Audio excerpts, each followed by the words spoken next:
Bienvenidos a Frontera Geek, yo soy Dexeo. El día de hoy continuamos con la serie de It, Welcome to Derry, el episodio 6. Un capítulo muy sosegado, denso, con varios elementos narrativos que quizás no son muy relevantes para la trama, pero también con algunas revelaciones importantes. Particularmente, volví a tener la sensación de que este episodio era una especie de transición, de un evento importante a otro. Tenemos escenas muy largas que narran eventos cortos, así que este análisis posiblemente no se extienda tanto. Antes de comenzar, enviamos un agradecimiento a nuestros Patreons y a los miembros del canal por su apoyo y fe en el proyecto de Frontera Geek.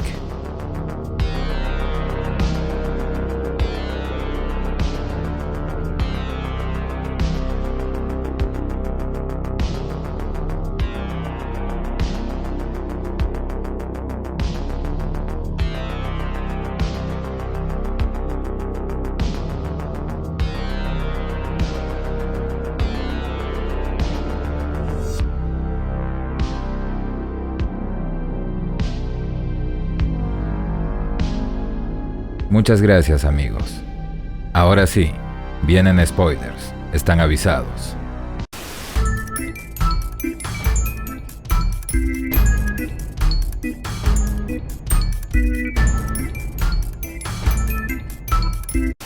El episodio inicia con una escena flashback en Juniper Hill en el año 1935. Pero toda esa secuencia la relataremos más adelante. En el presente, Leroy está furioso reprendiendo a su hijo, y creo que sus motivos son razonables. Debido a la desobediencia de Will, Leroy casi lo mata en las alcantarillas, y eso no sucedió solo porque su amigo Rousseau dio su vida para protegerlo. De manera que sus actos sí tuvieron un costo en sangre. Con toda la razón, Leroy le explica que en la base, fuera de Derry, él y su familia estaban a salvo, y por su desobediencia estaba castigado a no salir de su habitación a menos que él mismo le dé permiso. Pero Will no acepta su castigo y le da un discurso sobre la amistad, la valentía y una serie de argumentos que, seamos sinceros, ningún padre que se preocupe por sus hijos tomaría en serio. ¿O alguno de ustedes aceptaría que su hijo de 10 o 12 años fuera a enfrentar a un monstruo cambiaformas que el ejército de los Estados Unidos tiene en mente utilizar para acabar con su competencia soviética y terminar la Guerra Fría? Creo que no, ¿verdad? Ninguno lo haría. La discusión se calienta. El niño le dice que irá a ayudar a sus amigos como su padre lo haría. Y Leroy es incapaz de sustentar su decisión lógicamente. Bastaba con decirle, esa cosa acabó con soldados entrenados y armados. Pudo matarme incluso a mí. No voy a permitir que te pongas en peligro. Creo que con esas palabras hasta su esposa Charlotte se hubiera puesto de su lado. Pero Leroy responde desde el ego diciéndole que ellos no eran iguales. Y el niño le responde la majadería de que no eran iguales. Que a diferencia de Leroy, él no iba a dejar morir a sus amigos. Una acusación tremendamente injusta y que nosotros mismos sabemos no es cierta. Lo que sucedió está plenamente justificado por lógica básica, y Leroy incluso cargó el cuerpo de su amigo al exterior al momento de sacar a los niños de la alcantarilla. Pero ya no había forma de que pudiera salvarlo. Con lo dicho, Leroy pierde el control y lo golpea. Él se disculpa por el exceso, pero es incapaz de evitar que Will salga de la casa. A los segundos de haber salido, él ya estaba en su bicicleta camino al pueblo. Ahí, todo continuaba igual. Los niños desaparecidos aún estaban siendo buscados, y también Hank, quien permanecía como fugitivo. Oculto de los ojos de decenas de ciudadanos armados comprometidos con dar caza al supuesto criminal. Lily explica a sus amigos lo sucedido en la alcantarilla mientras les muestra la daga que le salvó la vida. Nótese que su pulsera sigue teniendo a la vista el pendiente de tortuga. Los niños se interesan por el objeto, pero Lily muestra una actitud agresiva. Sabe que ese objeto es lo único que puede salvarla del monstruo, y por eso no quiere separarse de ella ni por un segundo. Lily sugiere volver a la alcantarilla para usar la daga y acabar con Pennywise, pero Verónica reacciona negativamente acusándola de que ella los había llevado a una trampa en donde casi todos habían muerto. Pese a la intervención de Richie, diciendo que esa discusión es justamente lo que el payaso quería, ponerlos unos contra otros, Lily y Verónica se siguen gritando hasta que esta última pasa una línea, diciéndole que nunca la debieron dejar salir de Juniper Hill, su mayor temor o trauma. Y así, los niños se separan. Will acompaña a Verónica y tras algunas palabras de consuelo, se abrazan. En los niños se empieza a desarrollar un lazo afectivo mayor. Ya sabemos que Will Hamlon será el padre de Mike, el niño que forma parte del club de los perdedores de It Chapter 1. Y por lo que vemos en esta serie, Verónica podría terminar siendo su madre. En la novela se menciona a Verónica Grogan como una de las víctimas asesinadas de Pennywise. Quizás en esta adaptación eso cambie. Después de todo, ya existen varias licencias creativas, y esta podría ser una más de ellas. Quizás. Ambos son encontrados por la madre de Will y llevados hasta el Black Spot. En ese lugar, mientras tanto, Dick reaparece y comienza a beber para inhibir su resplandor y dejar de ver fantasmas. Y entonces sus compañeros le informan que estaban escondiendo a Hank Grogan por petición de la señora Hanlon. Halloran reacciona negativamente a lo que estaban haciendo, pero a la llegada de Charlotte y los niños inhibe sus quejas por el encuentro familiar, aunque su posición al respecto permanece igual.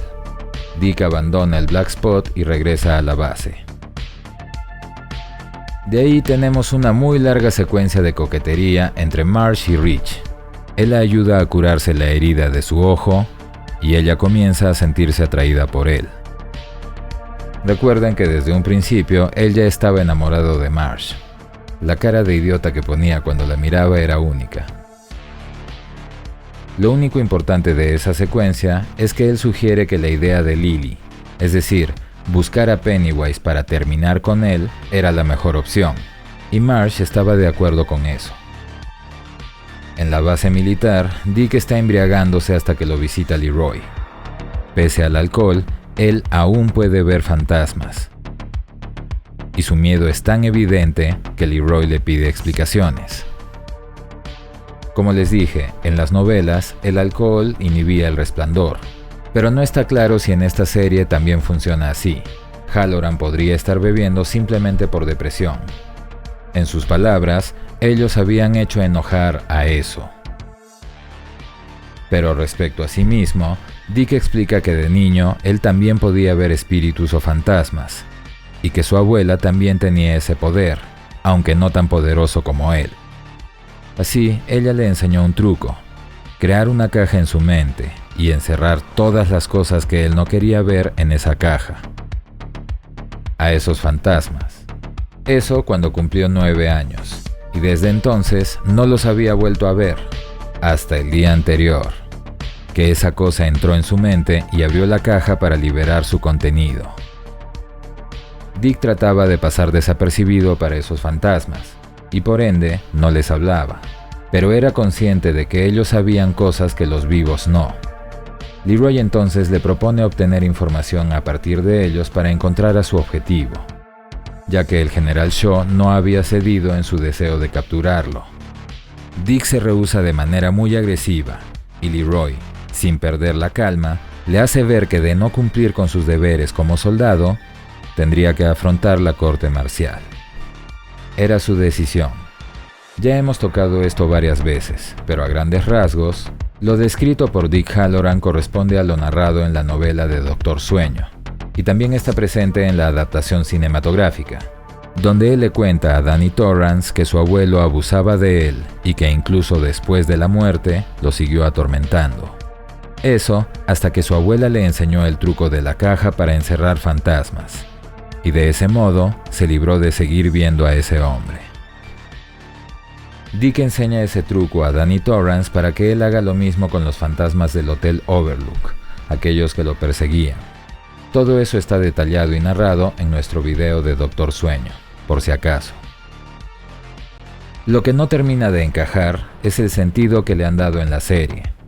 Si es que las cajas son para encerrar fantasmas malignos, Dick no tendría por qué haberse sorprendido de ver el fantasma de Rousseau. Se supone que para él ver fantasmas sería algo normal. Solo usaría la caja para encerrar a los malignos o los que lo acosaban. Lo que se da a entender es que Dick Hallorann había encerrado su capacidad de ver fantasmas en general. Y cuando Pennywise abrió la caja, todo regresó. Al volver a casa, Leroy descubre que su esposa Charlotte estaba empacando sus cosas y las de su hijo. Ella momentáneamente cede en su determinación cuando él vuelve a referir la muerte de su amigo Rousseau. Pero cuando menciona que está intentando proteger al país, ella vuelve a separarse. La excusa de querer proteger al país, exactamente la misma que la del general Shaw, tampoco convence a Charlotte. Y digo tampoco porque, como les dijimos en el video anterior, a mí también me parece forzada. En el caso del general, pensamos que se trataba de una obsesión por el trauma que tuvo de niño. Algo que sería completamente razonable, pero según sus propias palabras, su motivación es el servir a su nación. Un nacionalismo desbocado, quizás incluso exagerado. En el caso de Leroy, su esposa no tiene empleo, y por su activismo tampoco ha sido capaz de obtener uno. Leroy es el único que tiene una carrera, y como militar, uno de sus principales deberes es la obediencia. Era muy fácil sustentar sus acciones en función del bienestar de su familia, pero al mencionar su deseo de proteger al país, parece que en su mente, su deber estuviera por encima de su esposa y su hijo, y eso es lo que genera el quiebre con Charlotte. Ahí, ella, con una actitud que tampoco suma nada, le comunica que Hank Grogan, el fugitivo, estaba en el Black Spot, que ella lo llevó y que lo sacaría del pueblo al día siguiente. Y después de eso, que se iría de Derry junto a su hijo. Mientras tanto, Lily, pese a tener la daga en su poder, vuelve a ser víctima de un ataque psíquico. Y siendo observada por los demás como que estuviera loca, decide irse de la escuela. Marsh y Rich, ya sabiendo la situación de Verónica y su padre, conversan respecto a la posibilidad de convencerla para que se una al grupo e ir a acabar con Pennywise. Él le regala un parche para el ojo, y su conexión se estrecha gracias a esos detalles. Llegado el momento de la prueba de fuego, la reaparición de sus amigas, las populares, y la decisión de ir con ellas o quedarse con Rich, Marsh vuelve a superarse y las rechaza de manera rotunda, incluso humillante. Esta niña cae cada vez mejor, realmente aprende de sus errores. Y con eso, Rich obviamente termina obnubilado por ella. Llegada la hora, ambos van al Black Spot junto a Will para convencer a Verónica de ir a destruir a Pennywise, como que dicha tarea fuera algo tan simple o sencillo. Para ese momento, el Black Spot ya está plenamente funcional, con gente bebiendo, comiendo, conversando, etc. Mientras tanto, Lily acude con la señora Kersh, la única que parece entenderla y creerle, y al no encontrarla en casa, decide entrar y buscarla. Así, sin ninguna limitación, termina subiendo hasta el ático, y ahí es que encuentra el álbum de fotos de los Kersh. Entre fotos de ambos de diferentes años y eventos, Lily también encuentra fotos que datan de 1908. Fotos de su padre, un hombre cuyo rostro se le hace muy familiar. Cuando la mitología de Pennywise parece no poder ser más complicada, la serie hace un esfuerzo por lograrlo.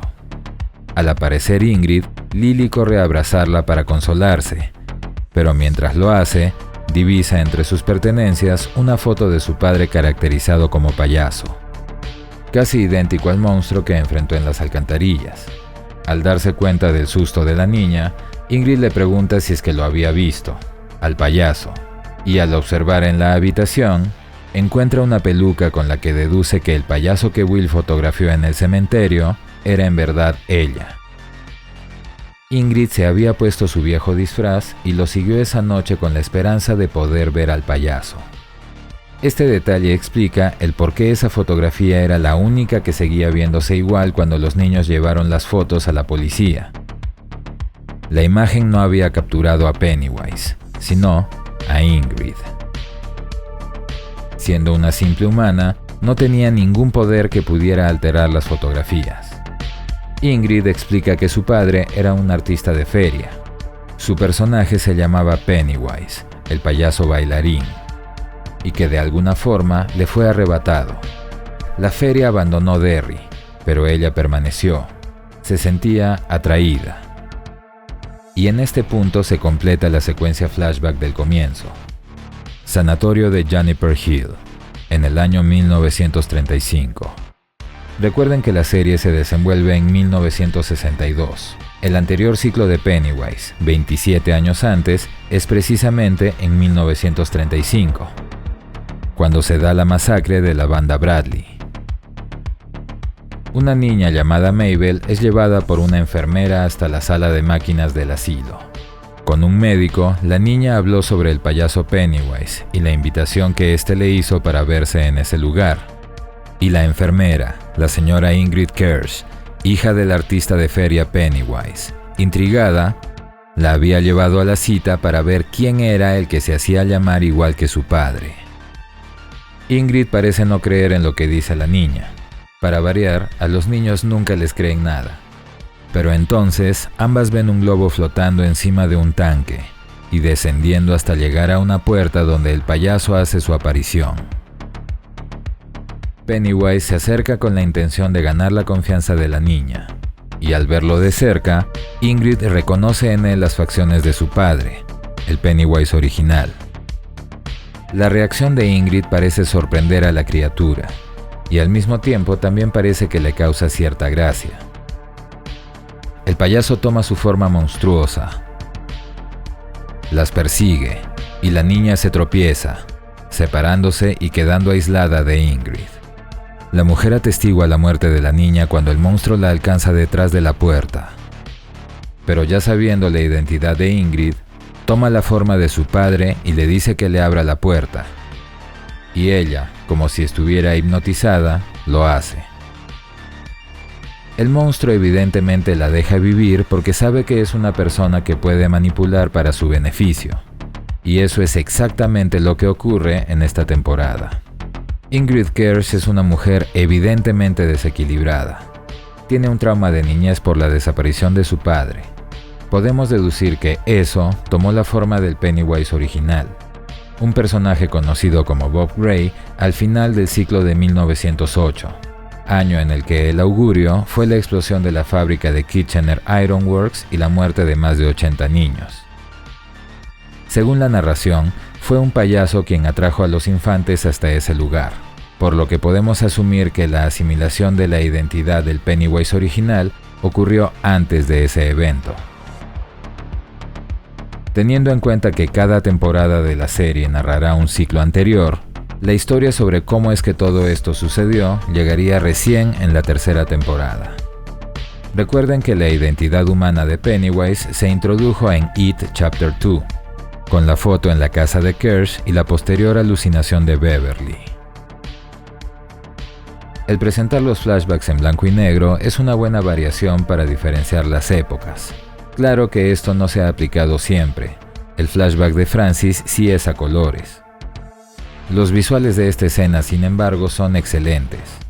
Una muy buena iluminación que permite aprovechar el blanco y negro con contrastes altos y permitiendo solo ciertos puntos de color. Lo rojo relacionado a Pennywise y sus perturbadores ojos dorados.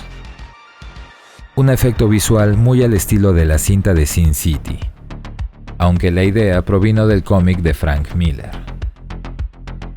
Regresando al tema, Ingrid pensaba que eso era su padre, cambiado por todo lo que había vivido, pero que se trataba de él. Y por eso, como la presencia de Pennywise era temporal y cíclica, ella tomaba acciones con el propósito de verlo o intentar liberarlo de lo que creía que lo tenía prisionero. Ingrid parece tener la idea de que su padre está cautivo bajo algún tipo de maldad o maldición, y que su amor de hija podría liberarlo si es que logra alcanzarlo. Creo que ya es evidente que Ingrid debería haberse quedado en Juniper Hill, pero como paciente. Sería una digna residente del asilo Arkham. Ingrid intenta apelar al trauma de Lily diciéndole que, si tuviera la oportunidad de volver a ver a su padre, ¿no haría lo que sea por lograrlo? Lily en ese momento da una muestra de superación. Le dice que su padre había fallecido. La niña había aceptado la realidad, a diferencia del comienzo de la serie, cuando se negaba a ir al cementerio porque quería ocultarse de la verdad. Ingrid le dice una frase curiosa. Ya sabes qué dicen sobre Derry, nena. Quien muere aquí no muere en realidad.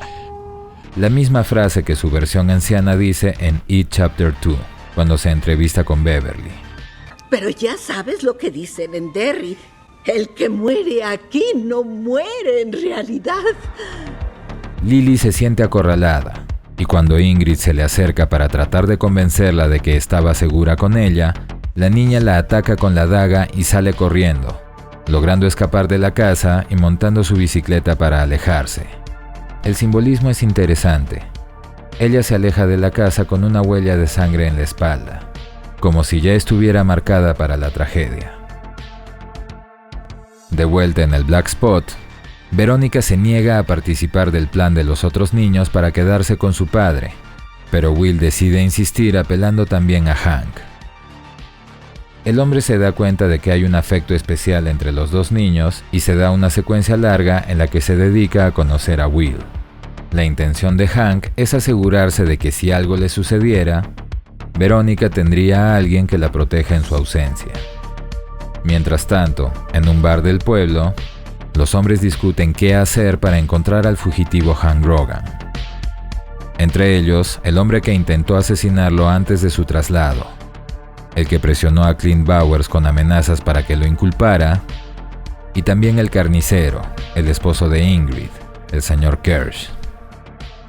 Al llegar Clint Bowers, despojado de su cargo como jefe de la policía por su mala praxis en el caso de Hank, este les revela que una mujer, anónima, había delatado la ubicación del fugitivo. Y obviamente, el lugar era The Black Spot. Respecto a la identidad de la soplona, no tengo pruebas pero tampoco dudas de que se trata de la propia Ingrid Kersh. ¿Qué creen ustedes? En ese lugar, Halloran se integra a la celebración. Rich y Marsh continúan acercándose con pequeños coqueteos. Por alguna razón, el niño tenía habilidades para la batería y percusión, incluso como para acompañar a una banda de jazz de los años 60, y eso no es cualquier cosa. La performance de Rich obviamente impacta mucho más a Marsh. Al verla en esa escena, por un momento pensé que Marsh podría ser la madre de Eddie, por algunas semejanzas físicas. Pero su nombre no encaja, la mujer se llama Sonia. En la serie vimos que el nombre de pila de Marsh es Margaret. Y eso sí encaja con la madre de Richie, uno de los perdedores. ¿Será posible que Marsh sea la futura madre de Richie y que le haya puesto ese nombre en honor al pequeño Rich? Mientras tanto, Ingrid se vuelve a poner su traje de Periwinkle. Es evidente que para ella, esa noche será especial. Ella sabe que va a pasar algo que atraerá al payaso, al que ella cree que es su padre. Y lo más probable es que ella lo sepa porque es partícipe de la secuencia de eventos. Como les dije, aquí creemos que ella es quien delató a Hank Grogan. Dicho y hecho, 4 autos llegan al Black Spot, los que demandaban un castigo para Hank, liderados por el desalmado Clint Bowers, todos ocultos cobardemente tras máscaras de plástico. Drácula, Frankenstein, los Universal Monsters, las formas que el monstruo toma en la primera parte de la novela. Por lo visto en el tráiler del episodio 7, se volverá a abordar el tema de Bob Gray, el verdadero Pennywise. Los supremacistas de la decencia blanca de Maine incendiarán el Black Spot con todos adentro. Sabemos que Will Hanlon tendrá que sobrevivir para darle la vida a Mike. Pero respecto a Marsh y Rich, no hay certeza. Sin embargo, Una imagen de uno de los primeros trailers muestra unas manos pequeñas sosteniendo a una mano aún más pequeña. La vestimenta de ambos, amarillo y rojo a cuadros, encaja con la que ambos personajes tienen puesto en el Black Spot. Las manos de Marge se mueven, está viva. Pero con Rich quizás no sea el caso. Eso respaldaría la teoría sobre ser la madre de Richie y haberle puesto ese nombre en honor al pequeño. Tendremos que ver qué sucede. En este último episodio no hemos visto ni a los nativos ni al General Shaw en ninguna escena, y eso me hizo pensar en lo siguiente. La comunidad nativa sabe que las desapariciones y asesinatos son obra de eso. Saben sobre el ciclo y sus víctimas. A estas alturas, los militares deben tener un nivel de conocimiento similar. Tanto los nativos como la milicia son conscientes de que los niños desaparecidos son víctimas de Pennywise. Eso implicaría que todos saben que Hank Grogan ha sido injustamente acusado y condenado, pero ninguno de ellos hace nada al respecto, ni siquiera los nativos, que se supone son los buenos en esta trama. ¿Qué piensan al respecto? Este capítulo ha sido para nosotros el más flojo. No es que haya sido malo, ni de cerca, pero siento que no hizo gran contribución al desarrollo. Para serles sincero, cuando el episodio terminó me sorprendí porque pensé que ni siquiera íbamos en media hora. Lo sentí como otro capítulo de transición entre eventos importantes. Pero ahora sí se vienen esos eventos. Creo que la intensidad de la serie aumentará mucho en estos últimos episodios.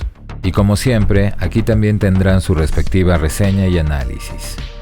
En los comentarios nos han dicho que su semana no está completa si es que no ven primero el episodio de la serie y luego nuestra reseña de cada capítulo. Así que muchas gracias por eso. ¿Qué les ha parecido a ustedes el episodio 6 de Welcome to Derry? Los leemos en los comentarios. Recuerden que si quieren saber más sobre el universo de Stephen King, en el canal tenemos muchos videos relatando sus películas y libros. No dejen de revisar nuestra lista de reproducción. Esperamos que esta reseña les haya gustado. Déjennos su like, compartan el video, suscríbanse activando la campanita y recuerden que pueden hacerse miembros del canal o de nuestro Patreon y así ayudarnos a traerles mucho más contenido como este. Soy Dexeo. Gracias por el apoyo y preferencia. Hasta la próxima.